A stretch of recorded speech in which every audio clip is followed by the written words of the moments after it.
Early on in the life of the church, we see that it is supposed to be a community of people from all different walks of life. People from different nationalities and ethnicities, ages and sexes, different backgrounds, choosing to worship God and do life together because they've all been impacted by the Spirit of God. But it's also early on in the life of the church that we see that tension and division can come due to these differences. In Acts 15, we see that ethnicity and differing ideas can divide. But well before then, in Acts chapter 6, we see that language and culture can divide. So far in the book of Acts, Luke, the author, has been switching from private moments to public moments. We have, for example, a private moment in the upper room to a public moment with Pentecost.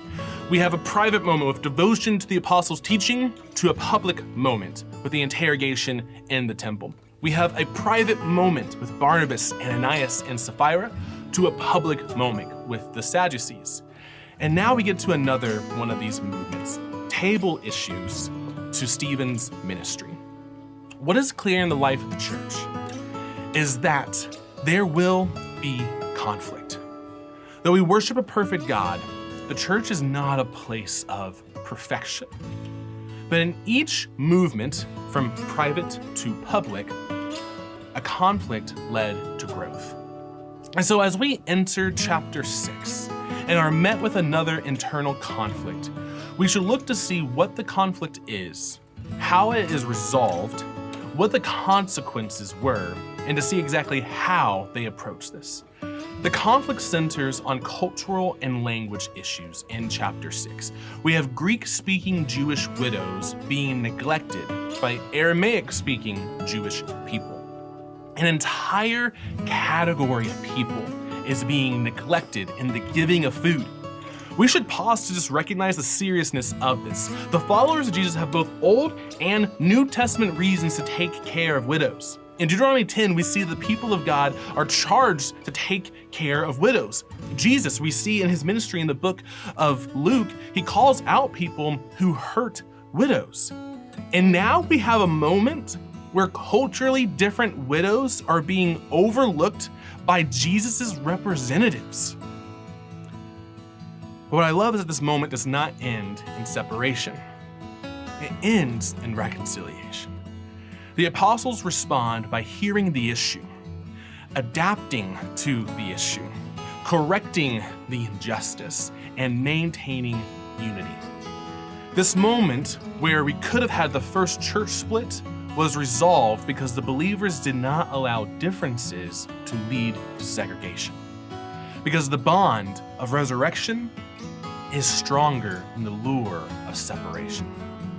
So where's the growth? Well, the church grows in people who lead in testifying about Jesus. We have these two guys mentioned, Stephen and Philip, that later on in their ministry, they'll be able to represent Jesus publicly. They step up and serve people in a private way, and then they'll step up later on and serve the kingdom in a public way. The church is end up being able to expand in this moment. We see that because of these two leaders, the church expands and breaks out of just being confined in Jerusalem. As I look back at this, it's such a good thing that the church conquered its cultural tensions back then, so we don't have to deal with it today, right? No. We still deal with the same lure of separation based on cultural differences.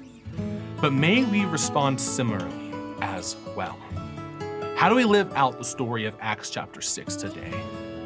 It's by first believing that separation based on language and cultural differences isn't an option. And two, it's by doing acts of reconciliation.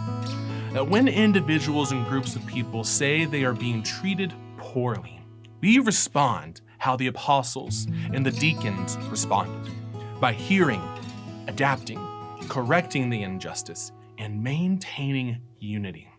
And as we do, the world comes to know that Jesus truly is the Son of God. Reconciliation, church, truly does reveal resurrection.